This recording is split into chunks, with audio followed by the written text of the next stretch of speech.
The invisible thread. One evening, Ammamma handed Kiran a red thread.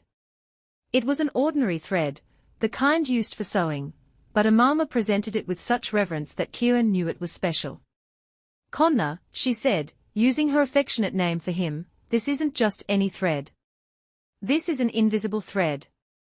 As long as you hold one end, and I hold the other, we will always be connected.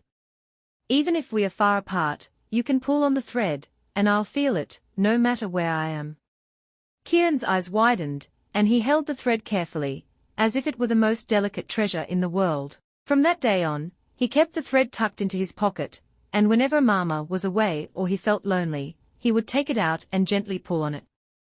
Instantly, he would feel a sense of comfort and warmth, as if his grandmother was right there with him. Years went by, and Kiran grew taller, stronger, and wiser. But his heart still held the wonder of his childhood. He had to move to a faraway city for his studies, and while he was excited about the new adventure, he felt a pang in his heart at the thought of leaving Ammamma. On the day he left, she hugged him tightly and whispered, "Remember the thread, Konna. It's still there, and I'm just a pull away." Life in the city was fast and bustling, a world so different from the quiet, comforting rhythm of his village. Kiran studied hard, made friends, and explored his new surroundings, but on some nights, when the loneliness crept in, he would take out the red thread and give it a gentle pull. Instantly, a wave of warmth would fill his heart, and he could almost hear Ammamma's voice, telling him a bedtime story like she used to. As time passed, Kiran grew busy with his studies and his new life, and he pulled on the thread less often. But he still kept it with him, a silent reminder of his Ammamma's love and wisdom. Then, one cold winter night, he received a call from his village. His heart sank as he learned that Ammamma had fallen ill. Kiran rushed back to the village, traveling through the night to reach her. When he arrived, he found Ammamma in her room, weak but with her gentle smile intact.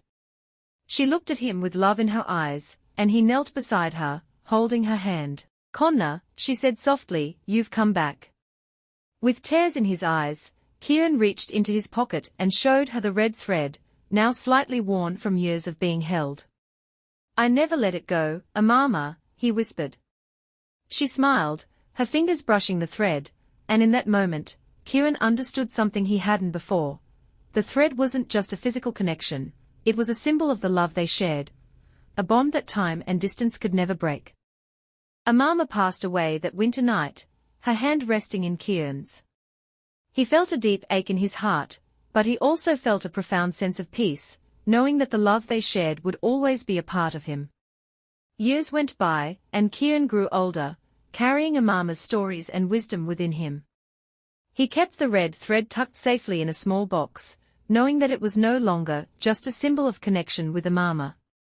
It was a reminder that love is an invisible thread that binds us to those who matter most, no matter where life takes us. Even now, in moments of loneliness or doubt, Kiran pulls on that invisible thread in his heart, feeling Ammamma's warmth and love, reminding him that he's never truly alone.